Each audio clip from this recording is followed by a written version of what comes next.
Shalom semuanya, hari ini kita mau mendengarkan firman Tuhan lagi dari Mazmur pasal 42 ayat 1 sampai 11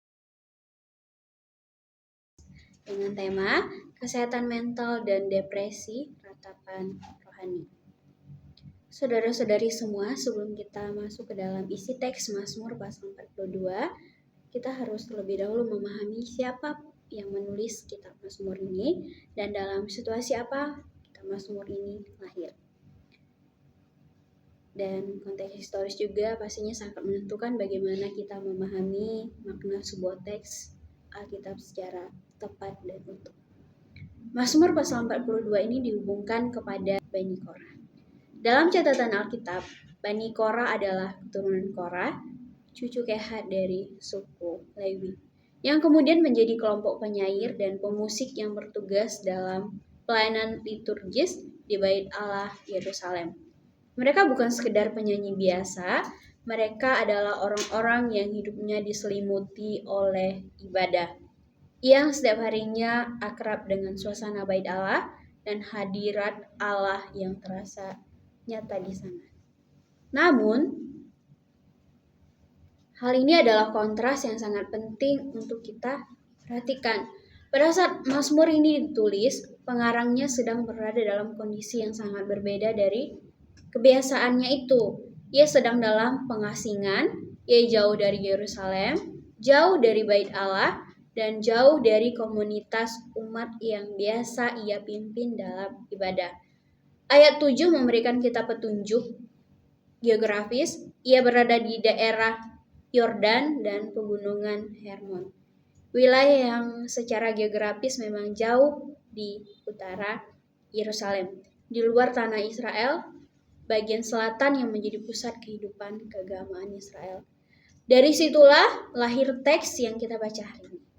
Ini bukan mazmur yang ditulis dari kursi yang nyaman, tetapi ini adalah ratapan yang lahir dari titik terdalam penderitaan seseorang. Jiwa yang merasa terasing, kesepian, dan secara rohani seperti kehilangan akses kepada Allah yang selama ini ia kenal.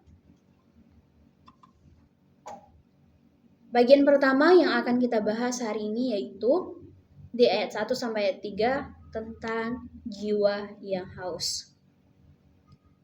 Pemazmur membuka mazmur ini dengan sebuah perbandingan yang sangat kuat dan sangat hidup.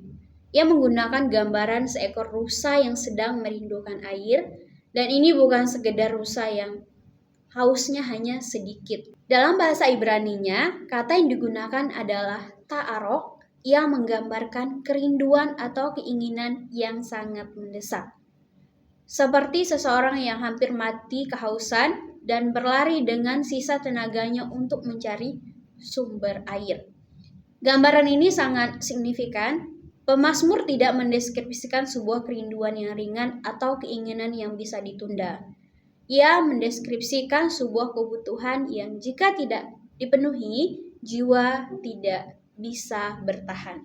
Jiwanya haus, bukan haus akan pengalaman religius yang menyenangkan, bukan haus akan suasana ibadah yang indah, tetapi haus akan Allah sendiri, akan hadiratnya yang nyata dan yang bisa dirasakan.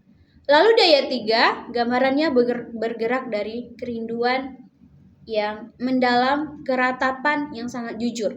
Ayat 3 dikatakan, air mataku menjadi makananku siang dan malam, sementara orang berkata kepadaku sepanjang hari, di mana Allahmu?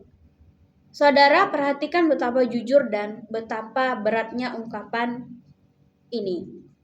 Air mata yang tidak berhenti siang dan malam, sampai seakan-akan air mata itu menjadi satu-satunya hal yang masuk ke dalam mulutnya. Ini adalah deskripsi depresi yang sangat dalam. Dan di atas penderitaan emosional itu, ada satu pertanyaan yang terus datang dari orang-orang sekitarnya atau mungkin dari suara dalam kepalanya sendiri, yaitu pertanyaannya, di mana Allahmu?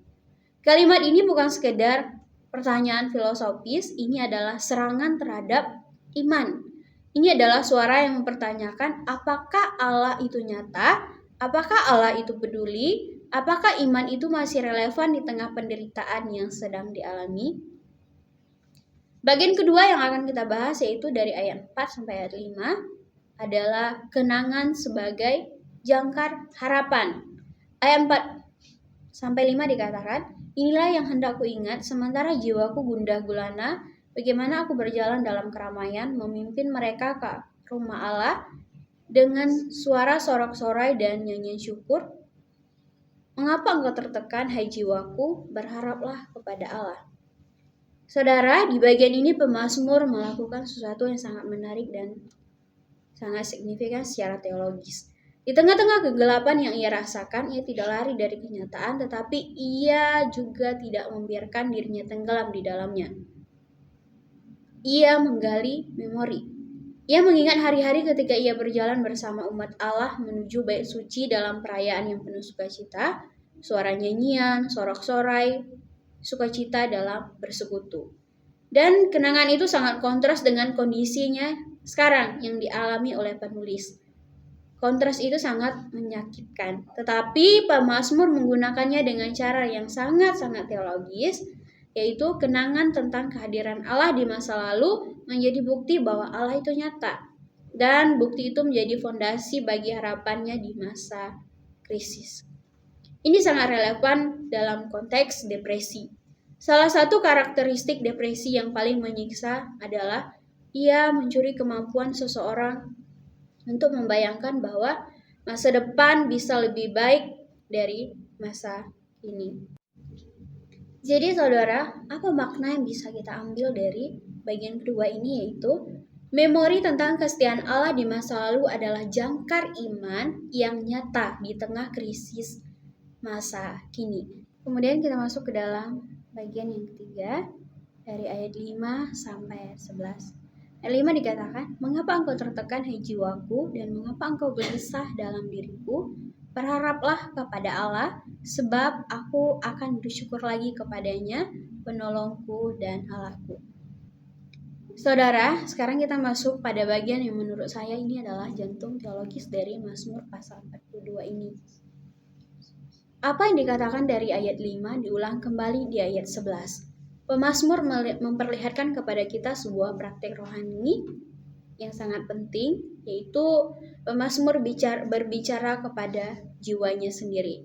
Saudara, perhatikan di bagian ini, pemazmur tidak mengatakan bahwa aku tidak sedih, ia tidak menyangkal kondisinya, ia dengan jujur mengakui bahwa jiwanya tertekan, jiwanya dalam kondisi gelisah. So, kondisi itu nyata dan tidak ia pungkiri. Namun, kemudian ia melakukan sesuatu yang aktif. Ia menolak untuk sekedar menjadi pendengar yang pasif dari suara depresi itu. Ia berdiri, ia menghadap jiwanya sendiri, ia berbicara kepadanya, yaitu berkata bahwa berharaplah kepada Allah.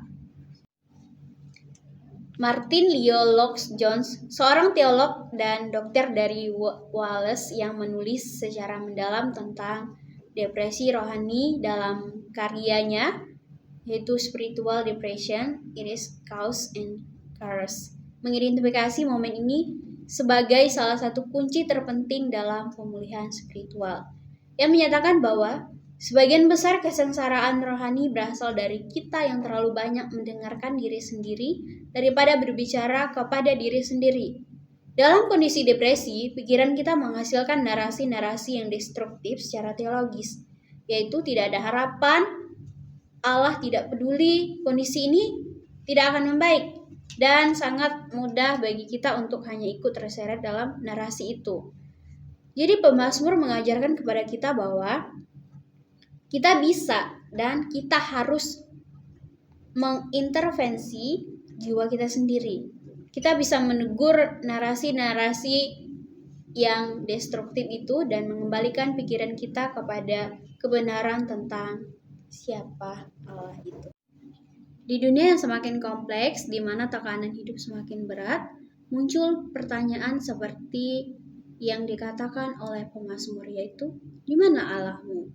Bisa dengan mudah itu timbul di dalam pikiran kita. Bisa dengan mudah hal itu menjadi pertanyaan buat kita. Mazmur pasal 42 mengajarkan kepada kita bahwa jawaban atas pertanyaan itu bukan selalu berupa perubahan kondisi yang dramatis atau perasaan yang serta-merta hadir. Terkadang jawabannya adalah sebuah pilihan. Pilihan untuk menegur jiwa kita sendiri, untuk menggali kembali memori tentang kesetiaan Allah, apa yang telah Allah lakukan kepada kita, dan untuk berkata kepada diri kita sendiri, itu teruslah berharap kepada Allah. Bukan karena kondisi kita sudah berubah, bukan karena perasaan kita sudah membaik, tetapi karena Allah yang hadir dalam setiap musim kehidupan kita.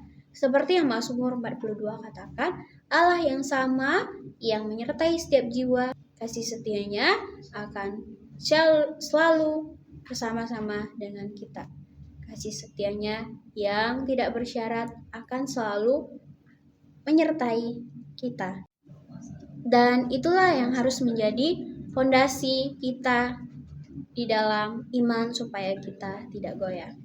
Biarlah firman Tuhan dalam Mazmur pasal 42 ini tidak hanya menjadi pengetahuan saja untuk kita, tetapi juga menjadi penghiburan yang nyata bagi kita semua yang saat ini sedang bergumul.